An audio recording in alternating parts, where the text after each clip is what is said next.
Hey, this is ZSH Zoo Tours, and today we're in Vienna at the oldest zoo in the world. The Tiergarten Schönbrunn, also known as Vienna Zoo, was established in 1752, and it's not only the oldest zoo in the world, it's also one of the best. Let's check it out.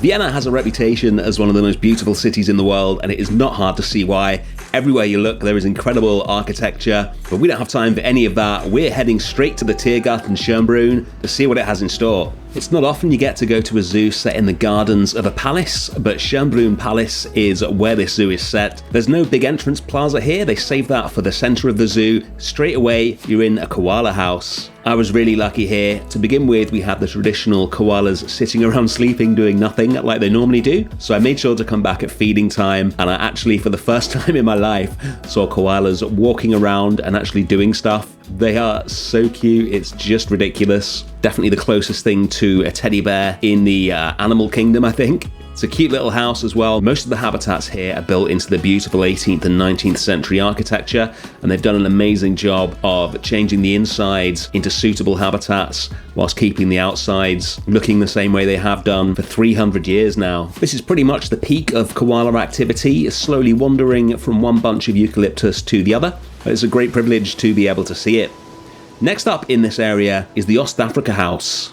This is an indoor and outdoor area featuring animals from East Africa, including a big outdoor area for giraffes, and the indoor area that we're in here, which features Von der Decken's hornbill that you can see here, dwarf mongoose, and the amazing southern ground hornbill. The hornbills also have access to the giraffe habitat outside, which we'll take a look at in a minute. Let's check out these cute little mongoose first. The East Africa House was built on the grounds of the old Swamp House back in 2017, which is one of the zoo's historic buildings. And I love this combination of the dwarf mongoose and the Von der Decken's hornbill in the same habitat with these big fake termite mounds for them to climb on. It's a really cool little scene having both of these animals there. And then we've got the southern ground hornbills, which are beautiful or really ugly, depending on your preference, but certainly an impressive bird. And their habitat allows them to come out here with the giraffes as well. They have a lot of success with breeding giraffes here. Here's one of the juveniles now. And next to the East Africa House, we have a little habitat for wallabies. It's a very hot day today, so like they do back in Australia, they were sitting in the shade, not doing a great deal. I'm sure they'll be more active when it's a little less hot. Next to the wallabies was a great idea, the Ratten House, just an entire little house dedicated to rats. Unfortunately, they were all off show today, so we don't get to see any of those. But what we can see is one of the most charismatic animals in the world, the giant panda. Tiergarten Schönbrunn is one of only 10 zoos in Europe to hold the giant panda, which interestingly enough is named that because it was discovered after the red panda and presumed to be related to it because it only ate bamboo and lived in China. In fact, it is one of the bear family and not closely related to the red panda at all. The zoo has a pair of giant pandas and has had breeding success over the past 20 years with them. There's two sides to the habitat. This is the second side, with this panda having a good old scratch before it settles down to sleep. Now, one of my favorite things in the zoo is the way they preserve some of the old habitats. There's no animals in here, of course, but believe it or not, this is what passed for a high-quality bear habitat in 1890, and it is still absolutely beautiful, although probably for the best that they're not keeping bears in here anymore, but I love the fact that you can still see this stuff. Onto somewhere much more modern, the hippo habitat. This is really cool. They've got a really big outdoor space, and then a pool on the inside, and you can get so close to the hippos here. It is amazing. Here's one now. It's so cool to be this close to an animal as immense as a hippo. And it's not just overwater viewing, there's amazing underwater viewing as well. Look at that. I spent so long in here just watching them. The keepers were in the process of cleaning the outdoor pool, so they were in here for the time being, which meant we got amazing views of them. Let's check out the central part of the zoo, which is where some of the most amazing buildings are. You get a view down to Schönbrunn Palace here, and this is the Emperor's Breakfast Pavilion. This is where he used to have breakfast back in the 1750s. Not a bad location for breakfast. It's surrounded by little animal houses which have been expanded with big lawns for the animals, and it's also where the zoo keeps its big cats. I love the design on this mesh here. This is the lion habitat. There they are. This habitat looks really cool, but I was a little bit disappointed with it. It seems to be almost entirely rocks. You can see here there's not that much space for the lions, although maybe there's some more that you can't see. We got some tigers as well. These are Siberian tigers, also known as Amur tigers. They are the largest subspecies of tiger. Very, very impressive animals. Lots of climbing here. Again, not the biggest tiger habitat I've ever seen, but there does seem to be a lot for them to do. And like most species of cat, their favourite activity is having a nice sleep. And they've also got cheetah. They have a larger, more open habitat, which suits them better. More important for cheetah to have lots of room. And then we move on to the South American area. The zoo's South American area is essentially just one habitat, but there are a lot of animals in here. Giant anteater, capybara, vicuña, rhea, surima, and some ducks, although I'm not sure they're supposed to be in here. There's a load of fish as well, and it presents a really nice kind of tableau of South America with all these animals. Capybara are adorable as always, and they're all just roaming around together. I didn't see the giant anteaters, but the vicuña and capybara were in full effect. The split viewing that enables you to see underwater with a path on 2 levels is really clever. It's a lovely little habitat. There's a cute little children's zoo around here with all the animals that you would expect, domestic rabbits and miniature goats, etc. But there's something even cuter just around the corner, which is the prairie dog habitat. These guys are just insanely cute. They've got loads of babies in the habitat.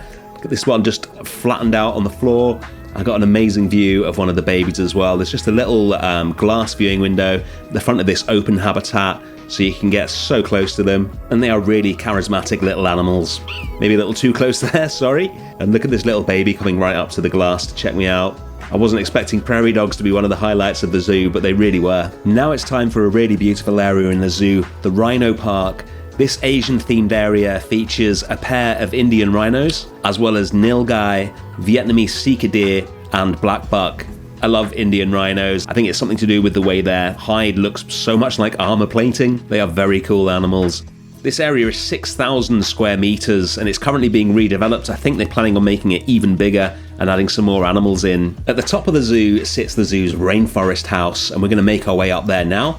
I found this old habitat on the way. I'm presuming this was for meerkats or porcupines or something.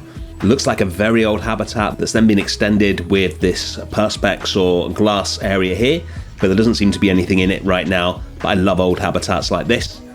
The route up to the Rainforest House is so beautiful.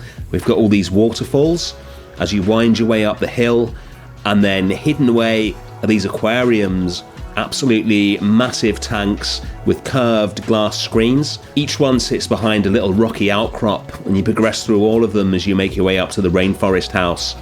Once you're inside, the scenery in here is pretty wild.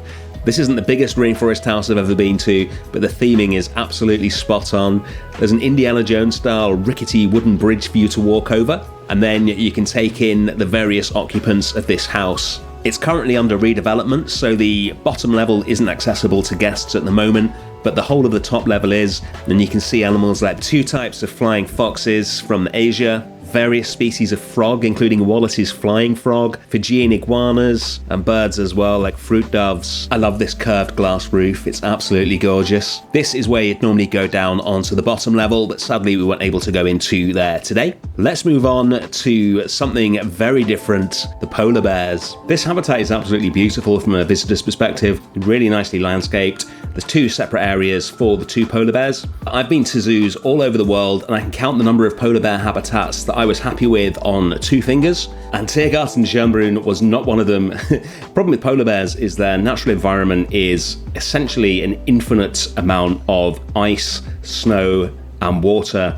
And when you take an animal that's used to living in massive areas, that's also as intelligent as a polar bear, and you put it in a city zoo, you're really going to struggle to meet their needs. That being said, look at this view. Wow. That is an amazing close-up view of a polar bear there. And I should add for balance that this habitat is endorsed by Polar Bears International, which is one of the largest initiatives to save polar bears in the world. Onto an area of the zoo that I absolutely loved, the penguins, or penguins as they are adorably known in Austria. There are some beautiful habitats here. This Humboldt penguin enclosure is so nice. There are so many levels here. You can see a high wall at the back. You can go right up there and look down on them. We'll do that in a second. And then you've got great viewing them here.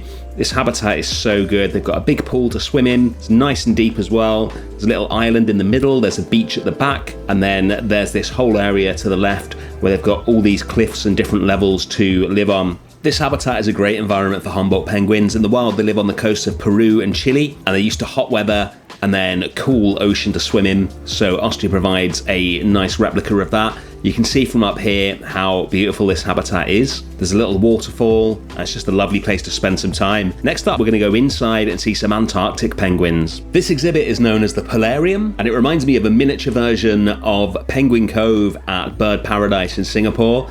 It contains rockhopper penguins and king penguins. This exhibit is cooled to an ambient temperature of 10 degrees Celsius and a water temperature of 8 degrees Celsius. And it's a real experience with all this glass. I'm here at feeding time, so we can see them all swimming around to catch the fish that the keeper is throwing into the water. And it's just amazing seeing these massive penguins swimming around under the water with the cute little rock hoppers doing exactly what their name suggests at the top of the picture. And the penguins aren't the only inhabitant of the Polarium. They also have one of the stars of any zoo that keeps them, the California sea lion. This is a really beautiful habitat, lots of shade for the animals, and a large pool as well. And unusually in my experience of zoos, they actually have a male California sea lion in here, and he is absolutely huge. He's such an impressive animal. You can see him cruising along almost menacingly here. There he is again. And it's a real contrast with the much smaller and sleeker female sea lions that you normally see in zoos. We get a good look at him there. This is definitely the closest I've been to a male California sea lion. Unlike the penguins, we've got views from all angles into this habitat. We've got this high viewing platform up here, which gives you a different view. And you can also see pretty much the entire zoo from here, which is cool. Let's move on and check out the zoo's African area. Now, one of the problems with having a zoo set in the gardens of a palace is that whilst palaces have very big gardens, they're still not the enormous expanse of fields that you would ideally keep animals like this in.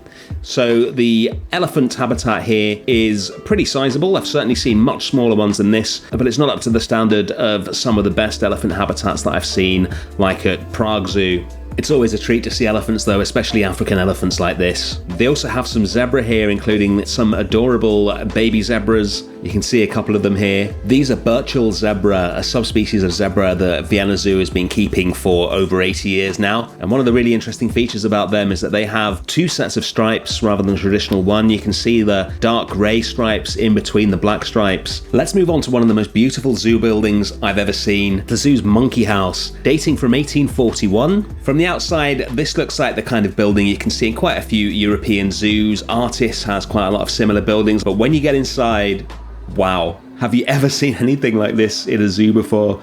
It is absolutely beautiful. They've got all sorts of smaller monkeys in here, like these colobus, along with white-faced saki monkeys, emperor tamarins, pygmy marmosets, squirrel monkeys, and more. They all have outdoor habitats as well they can get into that have been added presumably quite a long time since 1841. And overall, it is just an astonishing place to see. Sticking with the primates, we've got a much more modern habitat at Gibbon Island. These are Lar gibbons, and they were in full voice while I was there, chorusing and calling to each other, and then swinging through the ropes and the branches of their habitat. They've got an indoor habitat as well, and you can see the ropes and the trees join them on to that, so they can swing all the way into their glass-fronted modern enclosure without touching the ground. This one's about to do that now. Let's take a look. There were so many people around this habitat while I was there. It seems to be one of the most popular habitats in the zoo, and it doesn't surprise me. Next to the very modern gibbon habitat is something much, much older, a set of classic aviaries. There's all sorts of birds in here. I absolutely love the design on these. This is a pied avocet, just doing his thing, walking around, sifting through the water with that crazy looking beak. We were about 3/4 of the way through the zoo. I think it's time for a well-deserved pint in one of the zoo's numerous pubs. What an amazing idea to have in a zoo. And then it's on to the Crocodile Pavilion, which gives us possibly the coolest view that we have had today. Morlet's crocodile. What a set of teeth he has. And what a beautiful habitat with all the fish and just viewing as amazing as this. I absolutely loved it in here. They've got some Chinese crocodile lizards as well. This is one of the rarest lizards in the world. There's only about 600 of them left in the wild, sadly.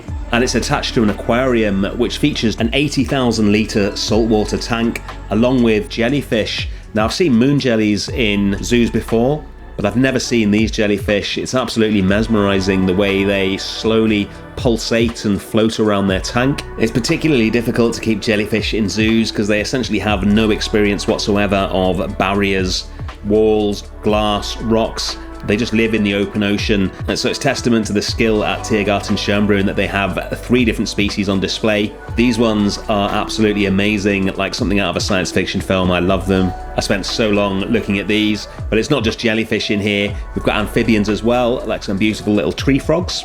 It's a really cool little aquarium. We're going to head to the top of the zoo now to check out the forest. This is one of the last remaining corners of Vienna's forest, and the zoo has put habitats in here. They all use wire that is suspended from the actual trees. It's a really special place to be, and I absolutely loved it here. Some of the animals include owls, wolves, and even a Eurasian lynx, although sadly he was a no-show, as lynx so often are in zoos. On to the final habitat in the zoo, and you're about to see something very special. The brilliantly named ORANG.erie features orangutan, including this little baby with his mum here. It was such a privilege to see this. Look how carefully she walks along these ropes with the baby just wrapped around her neck. Checking out the crowd and just slowly making her way along. He's perfectly safe. They are very high up here. You'll see that a little clearer in a second. But I can't even tell you how long I stood here just watching these orangs. The little baby decides to go off and have a bit of an explore on his own, just swinging through the ropes. He is absolutely adorable. This is one of the latest habitats in the zoo. They've kept orangs for a very long time, but this has just been built for them. It doubles as a convention centre, the inside part that is, and it's the kind of place you can just stay out forever, watching them climb around. That was the oldest zoo in the world. Make sure you subscribe, because next week we're going to be taking a trip to another of Europe's finest zoos, Prague. Thanks for watching, and I'll see you then. Bye.